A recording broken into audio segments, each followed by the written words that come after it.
ነጣፍ ማሕበራዊ ሚድያ ብርሃነ ገብረገርግስ ቀልጢፉ ክፍታሕ እንተዘይኮነ ግን ካሊእ ኣማራፅታት ንምርኣይ ከም ዝግደድ መንግስቲ ኤርትራ በቶም ወግዓዊ ዘይኮኑ ልሳናት ኣቢሉ ኣማሲኡ መግለፂ ኣውፅኡ ኣሎ።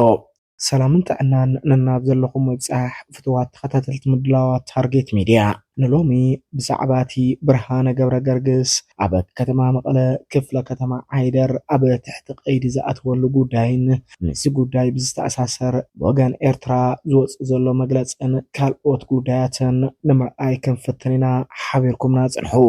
ኣቐዲምና ግን እዋናዊ ሓበሬታታት ትግራይ ዛንታን ውዕሎን ተገዳላይ ንምፍላጥ ንቻናልና ታርጌት ሚድያ ሰብስክራይብ ምግባር ኣይትረስዑ ኢልና ክነዘኻኽረኩም ንፈቱ።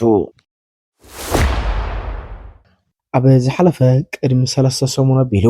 ጽምዶ ብዝብል ኣርእስቲ ምስ ኤርትራዊ ኣወል ስዒድ ኣብ ከተማ ዛላንበሳ ተራኺቡ ተባሂሉ ብዙሕ ኣጀንዳታት ዝፈጠረ ነጣፍ ማሕበራዊ ሚድያ ብርሃነ ገብረገርግስ ሎሚ ምስ ጉዳይ ዝተኣሳሰረን ኣብ ልዕሊኡ ብዛዕባ ዝተፈጸመ ፈተነ ቅትለት ተባሂሉ ዝተገለጸ ጉዳይን ዝምልከት ኣብ ከተማ መቐለ ክፍለ ከተማ ዓይደር ኣብ ትሕቲ ቁፅጥር ውዒሉ ኣሎ። ቅድሚቲ ኣብ ቀይዲ ሕጊ ምውዓሉ ንሰለስተ ሰሙን ዝዘለቐ ሕዚ እውን ትኩስ ኮይኑ ዝቕፅል ዘሎ ሴት ዝገበርክዎ ኣጀንዳ ኣይኮነን ዶ ቦምብን ሽጉጥን መድፍዕን ታንክን እውን እንተተተኮሶ ምንም ንድሕሪት ክምለስ ዘይኽእል ከቢድ ወራይን ዋኒንን እዩ ክብል ገሊፅዎ ነይሩ። ንሱ ቅድሚ ምእሳሩ ኣብ ዝገሃቦ ሓሳብ ንዝርድኦን ዘስተውዕልን ሰብ ብሓንቲ እምኒ 3 ድፋዓት ጸላእቲ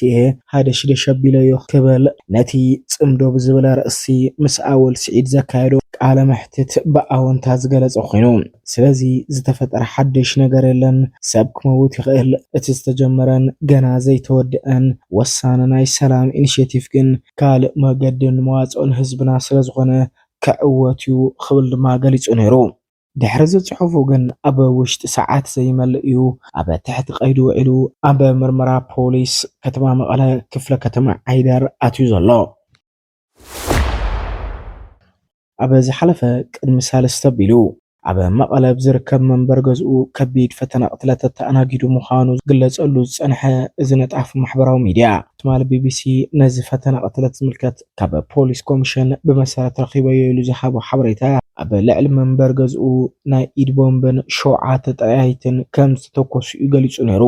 ብዛዕባ እዚ ጉዳይ ፖሊስ ገና ምፅራያ ተወዲኡ ዝርዝር ተጠርጠርቲ ዕላው ከይገበረን ክሲ ከይመስረተን ከሎ ግን ባዕሉቲ ዝገበን ተፈጺሙ ዝተባሃለ ሰብ ብርሃነ ገብረገርግስ ሎሚ ኣብ ትሕቲ ቀይዲ ናይ ምውዓል ጉዳይ ካልእ ተወሳኺ ርእሲ ኮይኑ ይርከብ። ነዚ ጉዳይ ዝምልከት ኣብ ጊዜያዊ ምሕዳር ትግራይ ሓላፊ ቁፅፅር ምግብን መድሓኒትን ኮይኑ እናሰርሐ ዝጸንሐ ኣይተጣዕማ ዓረዶም ብርሃነ ገብረገርግስ ዝተኸሰሰሉ ጉዳይ ኣዝዩ ከቢድን ዝተሓላለኸን ከም ዝኾነ ሓበሬታ ከም ዘለዎ ድሕሪ ምግላጽ እቲ ነጣፍ ማሕበራዊ ሚድያ ብቐሊሉ ካብቲ ቤት መሓዩር ክወፅእ ይኽእልን ዝብል ሓሳብ ካብ እሙናት ምንጭታቱ ከም ዝረኸበ ድማ ገሊጹ ሓሊፉ እዩ። በተበለበተ ግን ብፍላይ ብወገን መንግስቲ ኤርትራ እቲ ወግዓዊ ናይ ፌስቡክ ልሳን መንግስቲ ሃገር ተገይሩ ዝሕሰብ ሰንተር ሪሰርች ፎር ዶክሜንቴሽን ማእኸል ምርምርን ስነዳን ቅዱሳት ሃገራውያን ብዛዕባ እቲ ማእሰርቲ ብርሃነ ገብረገርግስ ሓቂ ምዃኑ ድሕሪ ምግላጽ መጠንቀቕቲ ሓዘል መልእኽቲ እውን ሓሊፉ ኣሎ። እቲ ድህረ ገጽ ብመሰረት ዝጠቁ ሓበሬታ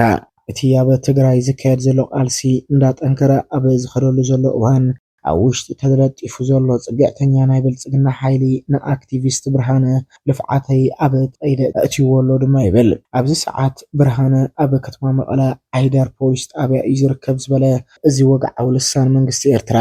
ኣንጻር ብልጽግና ዝግበር ቃልሲ ግልጽ እንዳኾነ ይኸይድ ምህላው ዘመላኽት ተርእዮ እዩ ክብል ድማ ገሊጽዎ ኣሎ። እዚ ኣብ ልዕሊ ብርሃነ ገብረገርግስ ዝተፈጸመ ማእሰርቲ ድማ ይብል ሰንተር ሪሰርች ፎር ዶክሜንቴሽን ማእኸል ምርምርን ስነዳን ቅዱሳት ሃገራውያን ጉጅለ ብልጽግና ብርክብ ኤርትራን ትግራይን ኣብ ከቢድ ጭንቀት ተሸሚሙ ከም ዘሎ ሓደ መርኣያ እዩ ክብል ድማ ይገልጾ። ኣብ ዝሓለፉ መዓልትታት ዕሱባት ቆፂሩ ንብርሃነ ከቕንጽሎ ሓቂኑ እዩ ዝበለ እቲ መርበብ ሓበሬታ ሕጂ ድማ እቲ ነበረ ኣመራርሓ ጊዜያዊ ምሕዳር ትግራይ ኣብ ልዕሊ ብርሃነ ከቢድ ጽዕንቶ ንምሕዳር ትሕቲ ቀይዲ ኣትዩ ናብ ፌደራል ፖሊስ ክርከብ ኣብ ምጥላብ ዝርከብ ክብል ድማ ይገልጽ። ንሰላም ዝኽፈል መስዋዕቲ ግድን እዩ ዝብል እዚ መርበብ ሓበሬታ እንተኾነ ብርሃነ ግን እንተስፈትዩ እንተስበፍንጭኡ እቲ ዝኣሰሮ ኣካል ካብ ዝንላዕለ ምኻድ ግን መዘዛኢ ክኸውን ክብል ድማ ምፍርራሕ ዝተሓወሶ መግለፂ ኣውፅኡ ኣሎ። ብሓፈሻ ግን ኣብ ዝሓለፈ 3 ሰሙን ምስ ኤርትራዊ ነጣፊ ማሕበራዊ ሚድያ ኣወል ስዒድ ድሕሪ ፈላማይ ጽምዶ ብዝብል ርእስቲ ርክብ ምግባሩ ቀፂሎም ኣብ ዘለው እዋናት ብዛዕባ ተርከብ ንውሽጢ ዓድን ወፃእን ሚድያታት መብራህርሂ ክህብ ዝቐነየ ኮይኑ በዚ ዘይተሓጎሱ እዮም ክበሃለሎም ዝቐነዩ ኣካላት ድማ ኣብ መንበር ገዝኡ ከቢድ ፈተና ቅትለት ከም ዘካየድሉ እውን ክግለጽ ቀንዩ። እዞም ኩሎም ኣጀንዳታት ኣብ ውሽጢ 3 ሰሙን ተዘሪቦም ከይተወድኡ ግን እንደገና ባዕሉ ብርሃነ ገብረ ገርግስ ልፍዓተይ ተስፋ ኣብ ትሕቲ ቀይዲ ኣትዩሎ።